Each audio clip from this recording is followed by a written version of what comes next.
Yo, what's up? It's your boy H2O. Welcome back to another edition of the New Balance Podcast. Man, I missed you all so much. So much has happened in the last week, and I can't wait to get you caught up. Man, I have another one for you on today. As we say every week, every guest is special and really in the building. Let me pump my brakes. In the building is this guy sitting next to me. I know, yeah, we look just alike, right? Twins. We definitely are twins on the inside and out, man. My big bro is on here, man. New Balance Podcast. Show some love to my brother, Ken Brain. Give it up for my homie. Welcome to the New Balance Podcast. I appreciate you having me here, bro. Yeah, man. You know, we got to throw one up for 63rd at Polina for those who watch it. Huh? Yeah. It's so good. This has been a long awaited time, man, with us. And I'm just glad to have you on. I know my viewers, they're going to be in for a treat, man. We have a special one for them on today. Those that's been following, we just started a new series talking about community convos with H2O. I deem myself to be the potential conditioner. When I look at God's plan and you look at the word throughout the Bible, God was about conditioning the potential in all the biblical characters. And it doesn't matter if you look at the life of David, you look at the life of Esther, you look at the life of Noah, you look at the life of Moses. He developed the potential that was in him. And life has a way of doing that for us. But when we look at our families, when we look at our communities, we can see where there are holes, there are gaps, there are things that are missing. And it's not necessarily a bad thing in terms of identifying it. What's bad is identifying it and not doing anything about it. Right. So my guest today, man, he is very, very well versed in community. And he spent a lifetime working in the community in the different areas of life. But just give you a little backdrop about my brother that's on, man. He and I went to college together. Shout out to Paul Quinn, PQC Nation. Yes. Much love. You know, we played ball together in college, man. And of course, you meet so many people along your journey, but then there are definitely people that God just carved out these relationships. And what's crazy is we spent those 2.5, 3 years together. It seems as if we had been knowing each other, for a lifetime, and this brother, man, just had my back thick and thin, ugly, the good, the bad, and the ugly. And just over the years, we've always stayed in touch. And he's just really near and dear to my heart. But I do know you're going to be blessed on today. So before we jump into the convo train, man, tell me what's up, man. Tell me what's been going on there in D-Town, and how's your family, man? Man, my family is doing great, man. Dallas is Dallas, Right. Moved here July 10th will be 6 years that I moved here. So Crazy. I love it. I love the Southern life. It's a huge difference from Chicago, but Sure. It's been a blessing, man. It's been a blessing. Came down here, we're trying to do some things out here. For sure. Oh man, y'all doing more than trying. Y'all doing them, man. Y'all doing them. And I think Train, let me be the audience hear me calling you Train. That's his nickname. Yeah, that's fine. Hey, if you see, we keeping it real on. Hey, listen, if you ever played against him, you know why we call him Train. I seen him put the wheels on the tracks and put some cats in the can. You understand? But it's amazing that looking over this journey of our lives, looking at where we are now. I say this all the time, and I think this podcast is definitely one that I should say it on. We have become our parents, man. Oh yeah, definitely. Definitely. You go through these seasons, and all of these transitions are great, but then it gets to the point where you're no longer the student, but it's time for you to be the teacher. And that's the purpose of this podcast. That's why I was birthed. And so you and I talk, man, we see the holes in our families. We see the holes in our community. And one thing I love about you is we're not a bunch of just talkers and just talk about the problem. We said, no, we're going to do something and put something in action to make it better. I started this whole convo because, the world, we've been through a little something, and we're still going through a little something. But I think sometimes, man, it's nothing like just having some good trouble to make you stop, pause, and to really assess, right? And Mhm. evaluate what's going on. And I think the world is at that place. Like, man, we have to do some things differently, right? There's not really one particular thing that I want to point out at this moment, but if you look at the news, if you talk to loved ones, man, it's so many things that people are going on with people in their lives, and we know this: the stronger our families are, the better our communities are, and the better our world is, right? Mhm. So, when I talk to you, and I was so fortunate and privileged, man, to be able, one year, I went home with you for spring break, Mhm. and I got a chance, man, to see, Chicago up close and personal. It was a wonderful trip. And I also got to see your family. Man, you come Yeah. from a strong family backdrop. And the family backdrop that you come from and family values that I have, a lot of those values we lost, man. So if we could just kind of start there with the family and just talking about the differences in families now, man, what would you say to our viewers as it relates to how do you deal with the challenges of keeping your family focused and afloat during all this turbulence, man? What do you say to that, Train, man? What do you say to people who is like, man, I'm trying, but I'm struggling, man. I'm just straight struggling. Man, it come down to first you have to accept where you at. Okay. Um, when, like you said, when we was coming up, family, the dynamics of family is just completely different now. Right. Back then, you knew who your siblings were, you knew your cousins, you knew your aunties, you knew. I mean, y'all got together often, but that's kind of like a lost art right now in a lot of families. Well, Mhm. what I see is the struggle is one, communication. Okay. Two, a lot of people don't want to just accept the full responsibility of what it takes. It's family. It takes a lot. Family, you got to love your family, Yeah. like you said, through thick and thin. So Yeah. it's just a huge difference, man, from the 70s, 80s. When the 90s hit, that's when you start seeing the difference and the whole shift of family change. Yeah. Back then we had if it wasn't a tragedy, you had a mother and a father, who raised the kids. Now you got grandparents. Now you got godparents. Now it's just so much that's Mhm. going on, and the way the streets is affecting the families is just getting it's bad. It's It's bad. bad. But there's still hope Yes. because God won't put us in something that He can't get us out of. Right. That's the number one thing that we have to continue to hold on to. Right. And back then, you had a lot of families that worship together. Yes. Yeah. Now, it's so many different outlooks and beliefs, and everybody, you know, Mhm. questioning this, questioning that. Right. Back then, you had a lot of families that had get-togethers. You got Yeah. together for a birthday, you got together for holidays, you got together, Right. on the weekends. You rarely see that. You rarely see that now. Absolutely. So I Right. mean, when you look at the whole totality of how families are being affected, Mhm. then we're not even talking about uh, back then, you had families that lived in a home or in an area, a neighborhood, and they stayed there 15, 20 years. Yeah. Yeah. Now, the turnover rate is so huge now. You got people Right. that's constantly moving. So, Right. it's just a lot. You Yeah. had phone calls back then. You had Right. letters back then. Right. Now, you, people text or social Mhm. media. That's Right. their only means of communication. If you Right. call somebody now, it's like, what's wrong? Like, Mhm. I was just calling to check on you. Right. So it's just a lot, man, that we have to try to, you know, they say fashion comes around.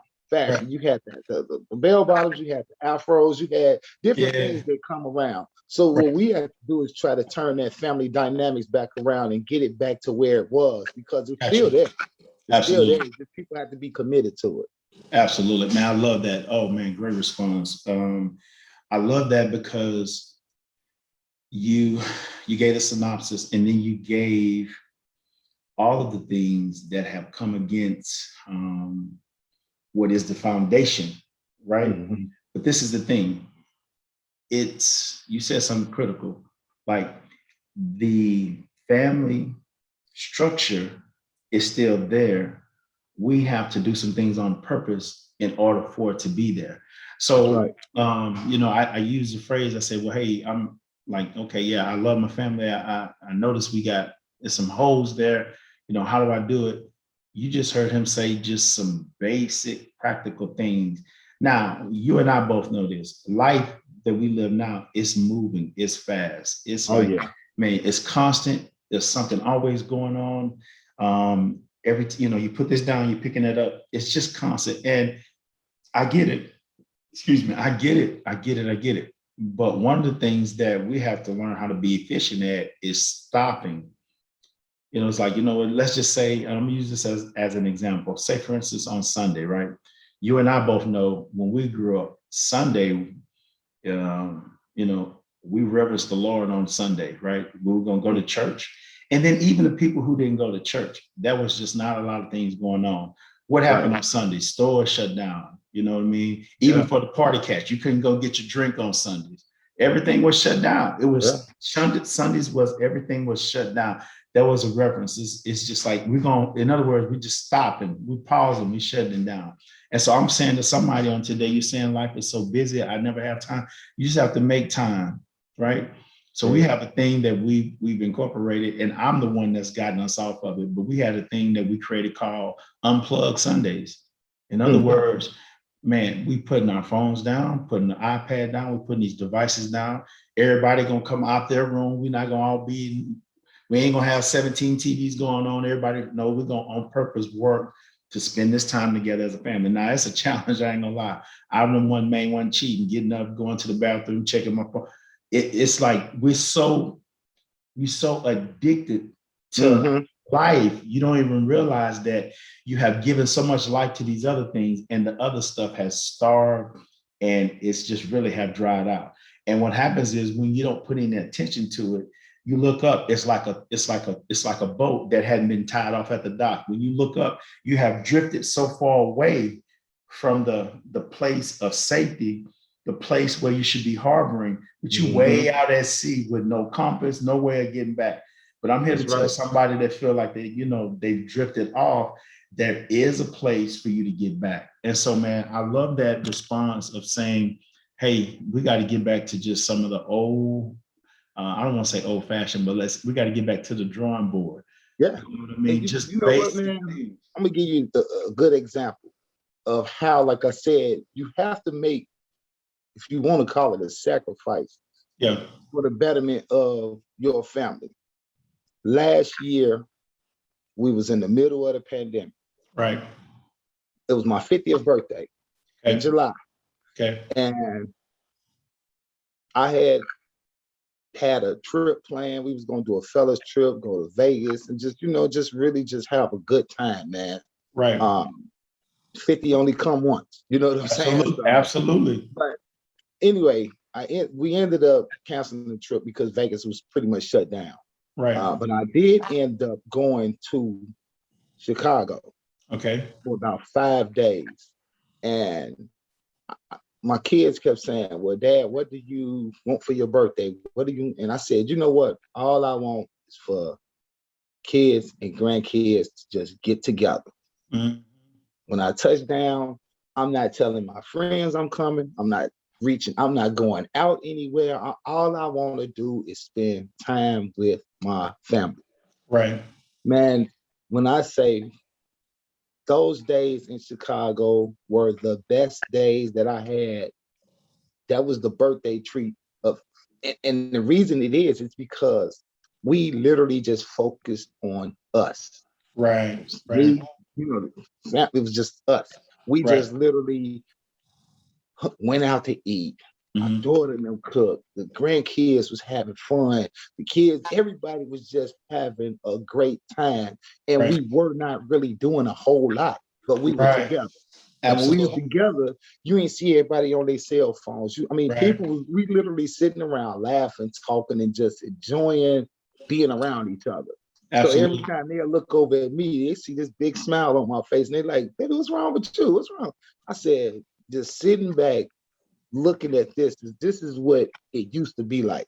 That's it. We just That's having it. a good time. That's it." That's it. That's it. And I And all think it took was me to just say, "Hey, normally when I go to Chicago, I'm gonna go see this person, this person, this person, this person." No, right. this time Right. I was like, "Hey, don't take it personal, but this is a family. This is for my family. This It's for my thing got family. nothing to do with nothing else." Right. Oh man, Trey. See, man.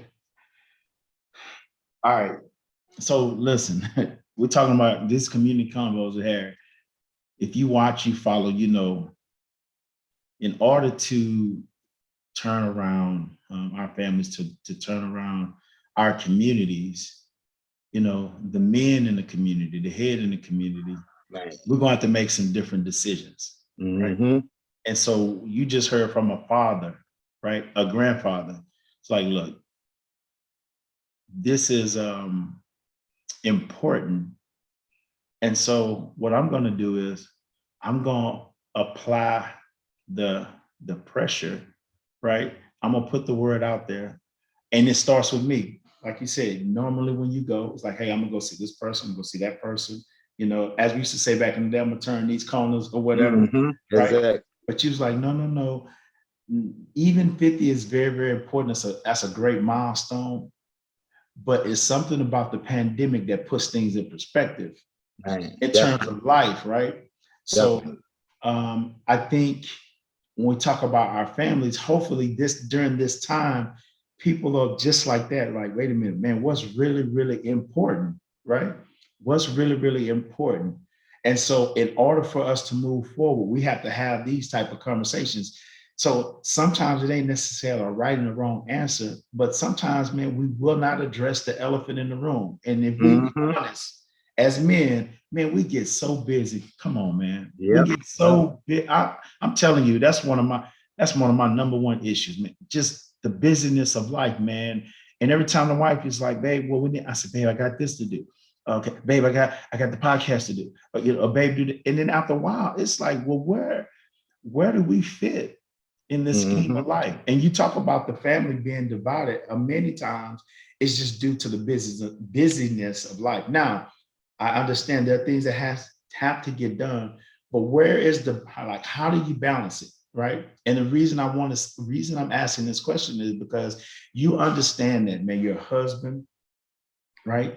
You Mm-hmm. you have a demanding job. Well, let me back Mm-hmm. up. Let me go back to the first one. It's demanding being a husband. It's just the responsibilities that come is very demanding. And if you're a husband, man, you have to spend time working on your craft as a husband. So that means you got to spend time with your wife and family. It's just part of it. Now, if you're so busy and that part of your life is suffering, you got to go back and recalibrate some other stuff. It's just a Mm-hmm. simple fact. It's a simple Mm-hmm. fact because it's going to trickle down and you're going to start seeing the fallout effects of it in your family. And then when we see the fallout effects in our families, it falls out where? Into the community. We see it, Yep. Yep. right? So Exactly. so if you were talking and you're saying, well, hey man, here are a couple of things that you can do to kind of keep the balance, because you're busy as a husband, you're definitely busy as a father. You already said you're busy. You have responsibility as a grandfather. That's just three, Right. not including your career, Right. right? Right. And then, I don't know if we'll get a chance to talk about it today, but you have some other things in life that you want to do. You have some Yep. foundations, some benefits, because you're like, man, I want to help some people, right? So Yep. talk about the busyness of life and like how can we get more balance, or how can we have better balance? The number one thing is do away with excuses. We come up mm, with excuses, man.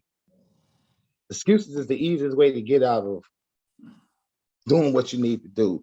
right. Um, the judge that I work for, Amber Givens, in the 282nd court here in Dallas, I hear her tell people, excuses build bridges to nowhere. So that's the number one thing. We need to get rid of the excuse. Whoa. Hold on, man. You taking me fast now. Excuses builds bridges to nowhere. Whoa. Come on, man. That's powerful. So once that's the number one thing. Once you do away with the excuses, then you can start to plan and prioritize and say, okay, let me get my priorities in order. Like you said, for those men that are husbands, you already know being a husband is being married is probably the hardest job in the world. It's the hardest, man. Listen, no. It's the hardest job. Yeah. It's the hardest job, period. Definitely. It's hard. And as far as a balance, you just have to pretty much, you really sacrificing. You sacrifice the saying, you know what? I'm gonna put myself to the side to make sure everybody else is straight. Because once everybody else is straight and things is calm, then you know life is a whole lot easier. It is. You know, it is. We have to sacrifice. God would not give us this job if he didn't think that we can handle it. Yes. You know, when you look at the place of men just throughout his history, just let's start with the Bible. Okay. God holds the man responsible. Yes, he does. Yes, he does. So when we talking about, you know, man, it's this, man, it's that, all hell is breaking loose. He's holding us responsible for that. Yes, he is. So as men, we have to be, and I use this all the time. Temperature gauge, the thermostat. Yes. You got the temperature, then you got a thermostat. Yes. As men, we have to become that thermostat. Yes. So when we walk into a situation and it's hot, your kid's going crazy, your wife is upset, job is going crazy, we have to know how to bring that temperature down. Yeah. So if we going into a hot situation, we can't get hot and loud and crazy with it. We see it, we got to calm it down. If we at work and we see people gossiping, we see people just all hell breaking loose, like I said, we have to learn to say, you know what, I'm not going to be a part of that. Let me step back. Let me see what's going on. And we have to figure out how to be a thermostat, rather than a thermometer. If I'm going to be a thermometer, that means that I'm accepting any element that comes toward me. If I'm a thermostat, I'm assessing the situation and I'm saying, okay, man, my wife, she kind of down today. Let me see what I can do to lift her up. My wife then got pissed off at work. She coming in the house storming. Well, I'm not finna add to it. So let me see what I could do. You know, we got to be the thermostat, not the thermometer. So that's a good example right there, man. Do away with the excuses. Because, like I said, we can come up with excuses for any and everything. Absolutely. Oh man, that's good. I'm gonna ride that wave right there, man. You hit on something talking about being the thermostat, and so we talked about when you don't we don't handle what's at home. It's like a pot that's boiling and it boils over, and we see how the family unit has boiled over into the communities. And let me be specific about what I'm saying. We see that our communities are ravaged with lawlessness. And I'm not talking about just in a crime way. I'm talking about in reverence. I'm talking about in respect, right? I'm talking about in having tradition and succession in our communities. I'm talking about seeing the longevity of a future in our communities. It all points back to the boiling over of what's happening in the homes. And when we don't take care of home, it has no other place to go but into the community. Um, unfortunately, we see an onslaught, and we see, man, it's just in every area of life, man. Just in your local news, we Hmm. see it. We see it in entertainment. We see it. Oh God, we definitely see it in sports. We see it in every. We see it in politics, where you have men of all ages, all walks of life. They are struggling to be successful, right? In whatever avenue that they're in.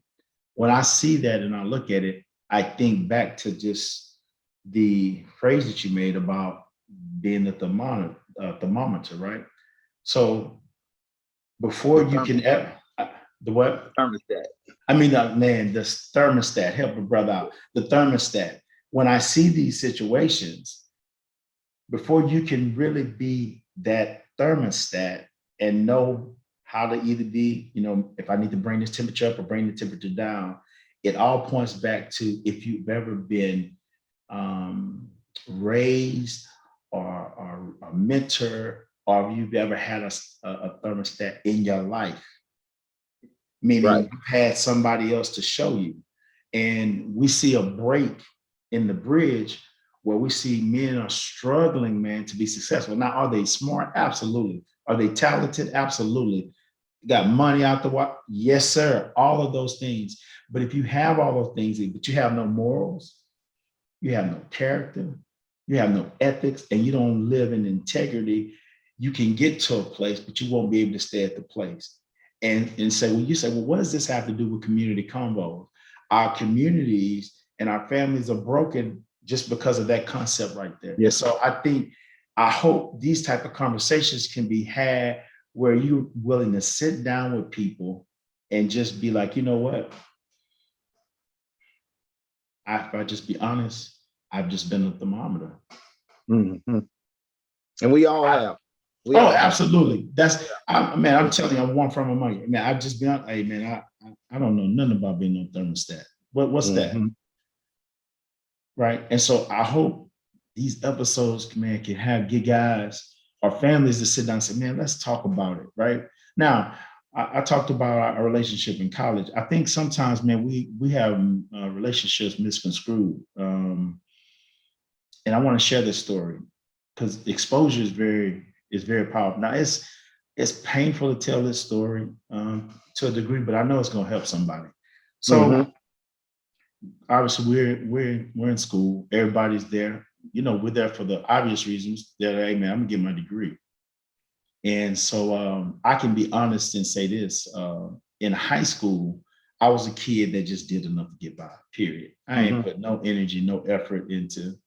I just wanted to be able to play on Friday Right. nights, whatever. So now here I am now. I'm at a university.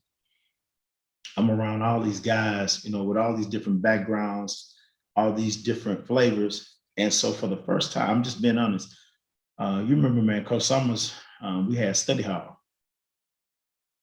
We had to go down before practice. We were supposed to meet down at the gym, for Yeah. the study hall. So it's my first time being around a group of guys like that who were about their books. Hmm. And so I don't know if I've ever shared this with you, but I'm gonna share it today because I really believe it'll help somebody. So I was going to school for communication, right? That's what communication. They didn't have the broadcast part, but I wanted to do communications. Right. And I remember, man, and remember we're talking about thermostat, right? Hmm. So everybody was going to school, but I remember you specifically. You were going to school for elementary education. I remember it, bro. I remember watching Hmm. you grind. I remember watching you, man, do the assignments, man. I remember you not going to some parties. Just like, hey, man, I'm gonna have some fun, but dude, I gotta get my degree while I'm here. You were just Hmm. focused, man. That's one of the things I liked about you. And man, believe it or not, man, because you hang around it, you start being it. Hmm. I started saying, man, I'm gonna start taking my book seriously. And man, I remember, man, I remember the first semester when I made the dean's list. It blew me away. I ain't never made Hmm. no, I ain't never made no 3.0 nothing. Right. I'm like, wow, but how did I do it? First of all, I made a decision. Now I made a decision, and then I was in an environment where other people are striving for the same thing. This is what was powerful. Hanging around you. And who else was it? Who else was going to school for that? Was it Bart? Was it Terry Limehouse? Which one was going to school, was doing elementary? Who else was it? Somebody Elementary else ed. was doing that was doing elementary. No, it was Kevin. Was it Kevin Jackson? Yeah. Yep. It was KJ. Kevin Yep. It Jackson. was That's what KJ. it was. Yeah, it was Kevin Yep. Jackson. That's what it was. Yep. Man, I was hanging around y'all, man, and I remember, man, I remember the day we were all up in the library, and in my heart, man, I was like, man, I need to change my major to elementary education because I was like, you know what, man, I really would like to be a high school basketball coach and teach history. Right. I remember the day, but this is what happened. I didn't have the courage to act on it. Right. That same year, man, of course, I ended up leaving. Those that followed, they know the story. I leave Paul Quinn. Obviously, I didn't get my degree. I didn't never follow back up on it. But what I wanted to abstract out of it is I made the change because of the environment that I was in, what I was exposed to. Now, my friends in high school were great friends. They didn't do anything bad or anything like that. But when we talk today, now we just didn't have that type of environment. You get what I'm saying? Right. And so I'm using that illustration to tell you, if you're a man watching this, or if you're a woman watching, whomever, I'm telling you, who's in your life, what you're exposed to, what you take in, you are what you eat. Right? You can say whatever you want. I'm telling you, you are what you eat. If you don't believe me, go back just 30 days and look at the outcome of what happened the last 30 days and think about what you didn't take, and then you'll see. Is the proof is in the pudding. That's how the doctors find out. They do what? They take blood to find out what's going on with you. That's and right. So if we ever want to make our families better, if we ever want to make our communities better, we got to take some blood and look at it and say what's going on with it, man. So I wanted to share that because it was so inspiring. Now back then, I didn't even have the courage to. Now we was boys. Now we talking about everything else now. Right. But here's a life-changing moment. And who knows, if I would have reached out, man, who knows? I know you were like, man, I'll help you do this, what you got to do. Hey, I'll hold you accountable. I know you would have done it. But for whatever reason, because of where I was, I said, man, I'm not going to do that. I didn't do that. And so I ended up leaving school that year. But I'm telling you, environment is everything. So if with that example, and you're talking about that that thermostat, where it had been so hot, meaning I was like, man, I didn't take school seriously. I like, we saying I want to have a degree, I want to graduate, but how is it going to happen if you don't have a plan?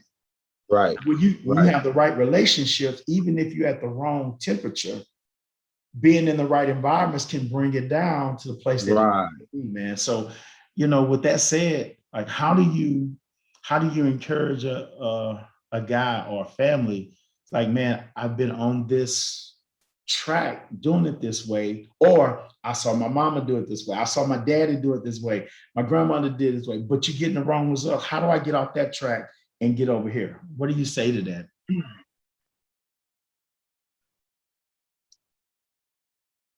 When I to get to what you're asking, I'm gonna piggyback off of what you started with. Okay. One thing I know about me, Mm-hmm. and I love, like, one thing I've learned about me is I don't have no problem talking to that guy I see in the mirror. When I see him in the mirror, me and him have some real conversation. Like, ain't no ducking and diving. Okay. So one thing that I know about myself growing up is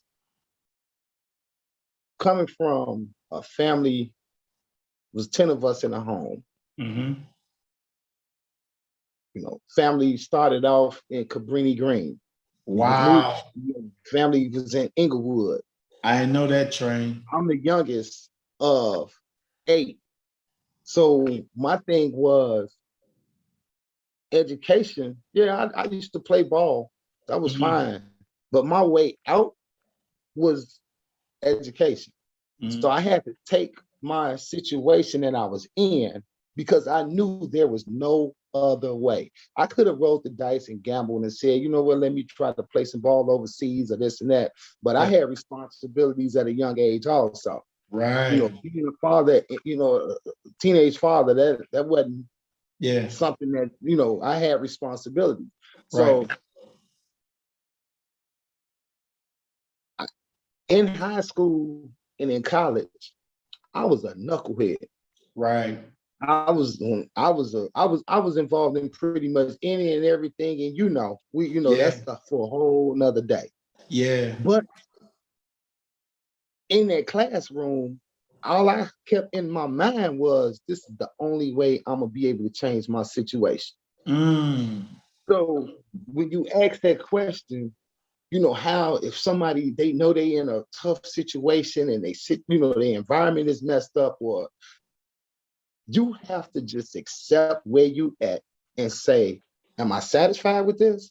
Mm-hmm. Or what can I do on my end to Yeah. make it better? One thing about life, we can talk the talk, we can say God is this, God is that, God gonna do this, but we have to tangibly do something.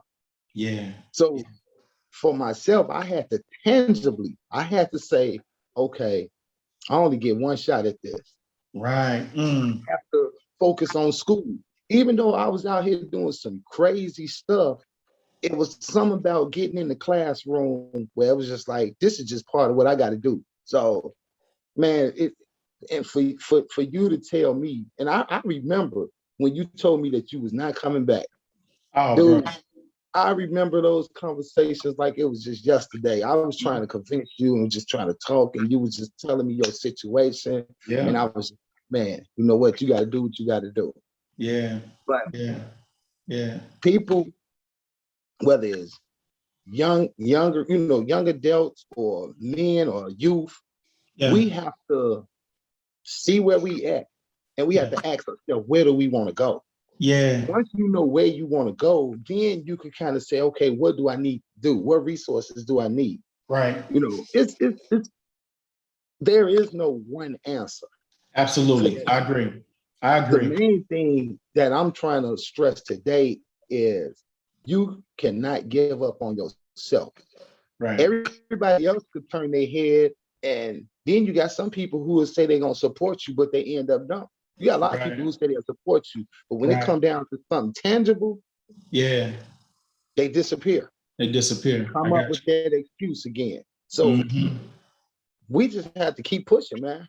You got to Yeah. encourage yourself. You got to motivate yourself. You got to be Yeah. your biggest cheerleader, your biggest supporter. Right. And Man. it's resources out there, but the thing is, you can't be too proud to not ask. Some Right. people pride slows up progress. That's it. Yeah. Yeah. You're absolutely right. Man, that pride is a dangerous thing, man. And when you said that, I remember it's like, yo, man, I'm telling you, you need to stay. We're gonna figure it out. And I was just bent, and I'm gonna tell you what it was. It was just fear. Mm-hmm. Some know, some don't. I was dealing with the thought of my mom was going through a transition, Mm-hmm. right? So my sister had just begun school. She was in college, and then my brother Mm-hmm. was still at home. But my mom, she was having some health issues, Okay. and my mindset was, all right, I got to go back home, Mm-hmm. and then I got to try to go to school somewhere else. But Mm-hmm. I need to make some money. I got to try to help, out my I remember responsibility. that. Yeah. I gotta try to help. And I was like, remember, I was telling them, I was like, man, I'm just gonna go to TSU, dude. I'm gonna finish that. But man, when I got home, the dynamics changed so quick, Yeah. and I followed through. I went to go register for school and all of that, man. And back then too, I was like, man, I mean, I want to play. I still had that itch. I wanted to play ball and all that. But the number one thing was I wanted to help my family. And Right. really, in perspective, it was like there was nothing I could do to help my mother in that situation in terms Right. of supporting her in that way. And really, when you look at it, it wasn't my responsibility. It's just it's parental responsibility. Right. Right. Right. So I got home, and then of course, then I was there with my daughter. Once I got there with my daughter, I was like, Mm-hmm. man, I'm not leaving her. I can't go back. And then it's just a pride thing instead of reaching out. Because, I know if I'd have reached back out, I'd have reached back out to Coach Summers. I'd reached back out to Paul Quinn. We could have made it way. I could have came back. I probably would have Mm-hmm. missed that semester, but I could have got back in stride. But just pride, arrogance, man, what did I look like? What I'm going to say? And that's just part of the maturity process. So you watching today, I was like, man, you got to throw that stuff out the window. You get what I'm saying? Because we understand looking at it on the side, like there are seasons, there are windows. You can't go back in the third quarter and play the first quarter. It's a wrap. The first quarter is over. You know what I mean? So I hope this is helping somebody. Now, with our time left, when you talked about that, I want to really dig in this area because I know a lot of parents are dealing with this particular issue we're about to talk about. Now, obviously, you spent a minute while you were in Chicago. I think you said you were a teacher and a coach for 14 years? I taught for 20 years, and I coached high school basketball for 14 years. Yep. 20 teaching. Chicago Public School. Absolutely. Yep. Now we started off, and we still are talking about community and family, right? I know your work there in the community, and the world knows what's all going on in Chicago, right? It's no secret. So you've lived that firsthand. Oh yeah. When I talk about community like that, it's hard for me to see that and then just ignore it. Like, hey, that's just another event or that's another statistic. It's hard for me as a man. It's hard for me as a Black man. It's hard for me as a family man to look at that and see these young men, young women, lives just being taken. Oh my God. It's like how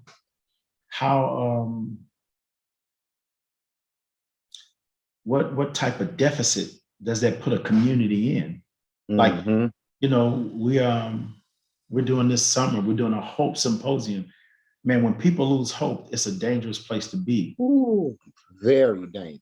So when you experience death like that in those type of numbers, hope is in a chokehold, right? So what I want to do now is I want you to kind of talk about how do you, in turbulent times like that, how do you keep your hope train? How do you encourage families to keep their hope? You got some parents watching today. It's like, man, these kids, man, about to take me out of here, and I'm about ready to just check it.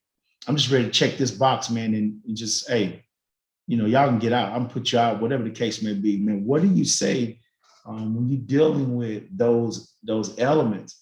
And not only are you dealing with it in your house, but you also understand it's like, man, I don't even know how to parent them because when they leave here, they got so much they got to contend with, right? Now, you had to do that as a father because you had kids, right, going to school, and then as a teacher / father, if you will. Right. Could you speak to that, man? Could you? Because I know I get a lot of. I talk to a lot of the viewers that watch this, and man, one of the areas, man, is these families are kids, man. Talk to them, train about, man. Give them some encouraging words how to get through these times like this. You have to have a faith-based foundation. That's the number one thing. You got to have a faith-based foundation. The Bible talks about if my people who are called by my name will humble themselves and pray, seek my face, turn from their wicked ways, he will heal the land. That's true. It is true. One thing I can tell you from a personal experience, God's word does not come back void. Yes, sir. So you have so much going on in Chicago, in Dallas, in Houston, in Atlanta, across this country. I mean, it's an all-time, like, what is going on? Right. And people lose hope, people lose faith, people start pointing the finger. You Yeah. know, if God was real, he wouldn't let this happen. No, Right. at the end of the day, the things that are taking place is taking place because people using their free will to do Yes, things. sir. Yes, sir. But we can't sit here and denounce and stump God just because humans are doing different things. Absolutely. We are living in a time now where all of these killings and stuff that's taking, people just don't respect life. Yes. That's one of the main things is we have to get back to respect. I can't respect you unless I respect myself first. That's right. So when you talk about parenting, when you talk about schooling, when you're Right. talking about the park district, when you're talking about church, people have lost, people don't have that connection anymore. Right. So like you said, when these young people out here or people that's out here doing killings, it's not just all young. Right. One, if I don't have respect for myself, there's no way I'm going to have respect for you or anybody else that's out here. So Absolutely. it starts right Absolutely. there. Right. Once again, I don't have the actual, you know, plan for everything to just go perfect. But Absolutely. we have to start with yourself. Everything starts with yourself. Right. Those that don't have a father or mother or uncle at home, you have Right. to reach out to the teacher Right. who you at school. Right. Reach out to the coach. You have to Right. reach out to the counselor, Spanish Right. teacher, English. It don't matter. It's so Right. many people out here Yeah. that if you all you have to do is just make yourself available. Right. You know, we know a lot of crazy stuff with these teachers that's messing around with students and Right. all kind of stuff. We good? Yeah, See, we you good. free. Yeah, All we right. good. Okay. Yeah, It's a lot of craziness out he don't here. want this information to get out, but it's getting Oh out. yeah, definitely, definitely. He don't want this But information getting out. definitely. But we have to learn to trust somebody. Some of the Absolutely. best relationships I have to this day is with my students, former Yes. students. Absolutely. I'm I love talking, it. man, I started teaching in Chicago in 1995. Mm-hmm. Today, it's 2021. I still have relationship with those kids that I taught in 1995. Yeah. Yeah. It's life Young changing. ladies, yeah, young ladies that I coached in basketball for the years that I did at Simeon High School. To this day, I still communicate with them. They are grown women with kids and homes and jobs. We still communicate to this day. That's But good. once again, it's not that I'm perfect. I was just Right. perfectly me. It's Right. because they trusted me. I didn't do some of this crazy stuff that some people out here doing when it come to kids. Absolutely. Yeah, I mean, so they parents trusted me. I still communicate with parents of students who I used to teach. A Right. lot of the students who I used to teach, now they call me over the time, Mr. Brain, can you be my godfather?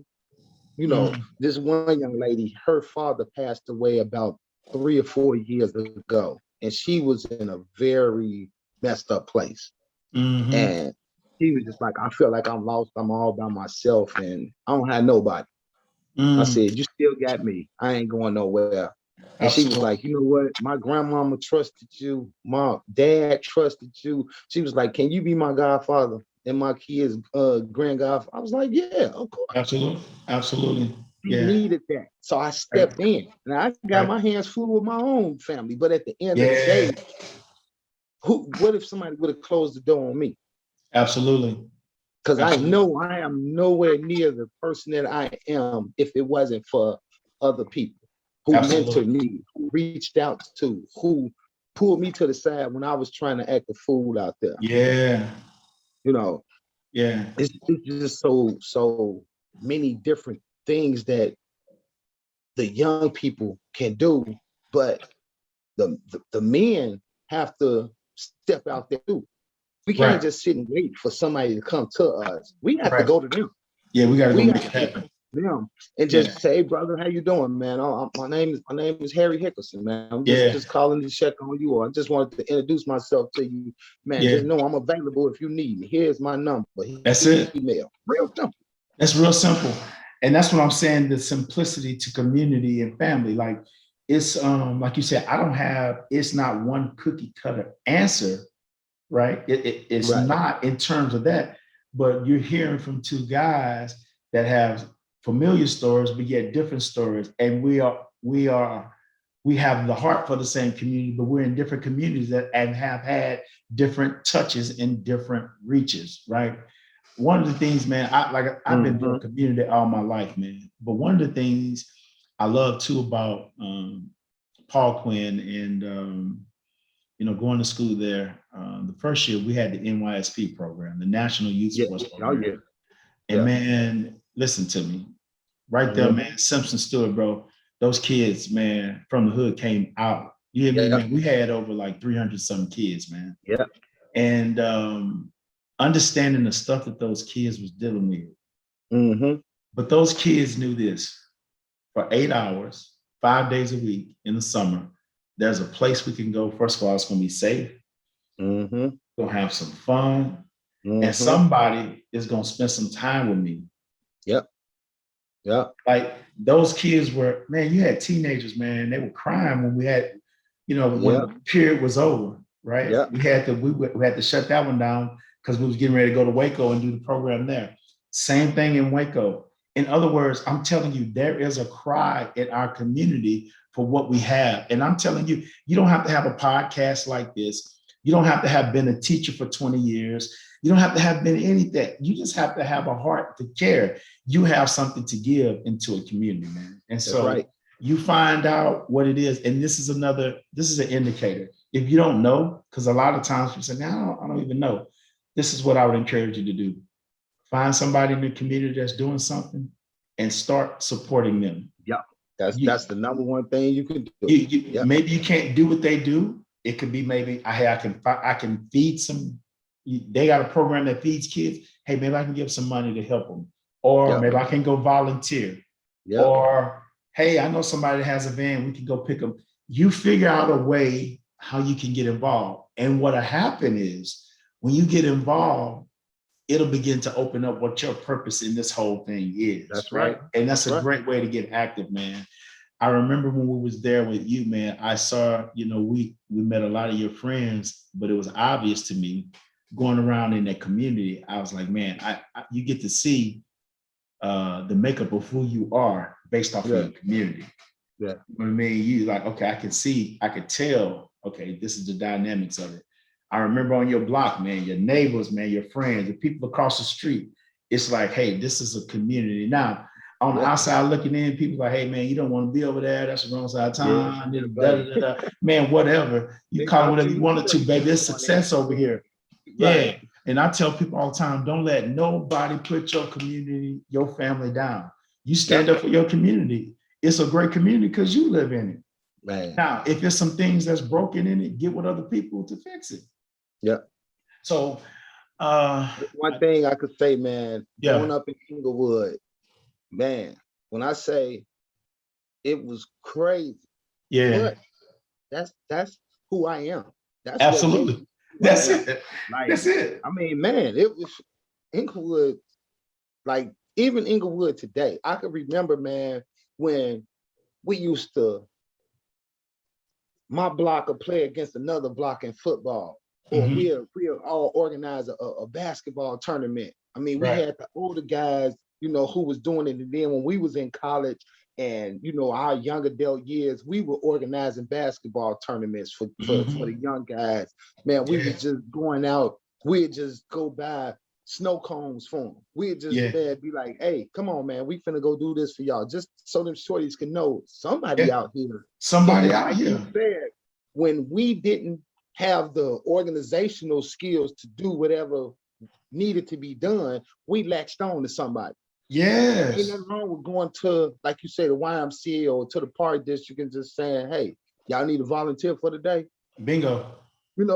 or you see these little shorties hanging out and doing nothing. Hey man, Right. y'all come here, man. We finna show y'all how to do this. We finna show Yeah. y'all, just different things. And Yeah. once again, we ain't have no degree in Yeah. With no degree. organizational skills, but it was just the fact that somebody did it for us and we That's had to it. do it for them. And we You know, care. Yeah. and the whole thing, man, like I say, as far as teaching, Yeah. I gave time Mm-hmm. and I had to give money. Yeah. Sometimes you got to buy groceries for somebody. Sometimes you got to Yes. buy clothes for somebody. Yep. Sometimes you got to give them bus fare to get to Yep. where they're going. I mean, it's just different things. So once again, it wasn't nothing to think about. It needed to be done, so it got done. It got And done. I wasn't the only one doing that. That's when you Absolutely. know there's strength in numbers. It is. You It know, is. it's just amazing, man, how there's still hope Yeah. for what's going on today. Absolutely. But it's gonna take some people to literally put themselves to the side and just say, hey, you know what? I got to sacrifice. Because Yeah. this is about me. This is about them. This is about the big picture. That's the Yeah. only way. That's the reason that I got out of education and went into law enforcement. You want to make a difference on the other side. I did it from one angle. I said, man, I love working with kids. I love working with parents. I love the whole dynamic of that. What I didn't like about education was the hierarchy. Yeah. When somebody at a state building comes in with a black suit and a clipboard and try to tell me how to run my class, and you've never been in my class, you don't know my kids, you don't know what's going on, but you telling me, oh no, don't do this, don't do that, you need to do this. Man, okay. Education ain't for me anymore. It's not and then when anymore. they started really focusing the classroom on a state test, Yes. now you just took the personality out of these kids, out of this teacher, out of this classroom, because now everything's based on the state test. I was like, nah, I can't add to this. Yeah. So prayed about it. And when the opportunity came for me to get into law enforcement, I just laughed. I just laughed because I was like, wow, God, for real. But it's all about dealing with people. Yeah. So now I hit it from a whole different angle where, the relationships with law enforcement is not good at all. But every chance I get to interact with somebody, I'm showing them, hey man, don't let this badge or this blue, don't let this distract you. I'm talking to you. I'm respecting you. Absolutely. It's a huge difference. It's a huge difference. And I see positivity coming out of it. Absolutely. Absolutely. I'm glad you brought that point up. We're actually working on putting that podcast together, man. We're gonna have our panel on because we really want to delve into some really some deep rooted things, man, that's been going on for a while. And we can get a chance to really have an open and honest talk on both sides of the aisle, man. I think we gotta have the conversation, man. Yeah, because man, that we can't talk about community and we can't talk about family and then leave law enforcement out of it because they are part of the community. They are a part of the community. But like I said, we really got to have that. We really got to have that conversation. And I think with all of you talk about the thermostat, being, so high, we have to be, those of us that are wise, man, we have to be the ones to help bring that temperature. We got to bring that down. We know that, man. It's about life and living. And I think a big part of it is education, and going back to, you said something earlier, is respect. Yeah. It's respect, man. So and that's respect on both ends. When it comes to law enforcement, what I've realized is, as a teacher, kids were taught to respect the adult, respect the teacher. Right. But you're not going to get anything from that kid unless that teacher respect that kid. Absolutely. That's number one thing. You're not going to get nothing from that parent or what's going on at home unless that teacher respect that parent. Yeah. Even if y'all got a difference. Same thing with law enforcement, that is major. Yes. In that the officer have to respect whoever they come in contact with, no matter what the situation is. Right. I'm telling you, man, so many things can be calmed down if people just don't prejudge. If I get a call saying this is what's going on at this place, okay, yeah, I'm on 100. But when I get there and I see that it's not really what they making it out to be, I can't make it that. It's not what the call said it was. They said this was going on. This. When I get there, I gotta look. Okay, it ain't as bad as I thought. Let me calm down first. Right. I can't get out the car snapping, yelling, hollering. It's like I said, that's for a whole nother discussion. Yeah, man. Oh, look, we're gonna delve into it. Hey, if you watching this one, you don't want to miss that one, man. We're gonna do that one. That's gonna be, it's probably gonna be about 20 of us on talking about chopping it up, man. I can't wait. One thing I wanted to say real quick. Yes. When you was asking about the community and what can happen, how can people, what role can people play? Yeah. It's one of three things you're gonna do. Okay. You're either gonna leave, you're gonna follow, or get out the way.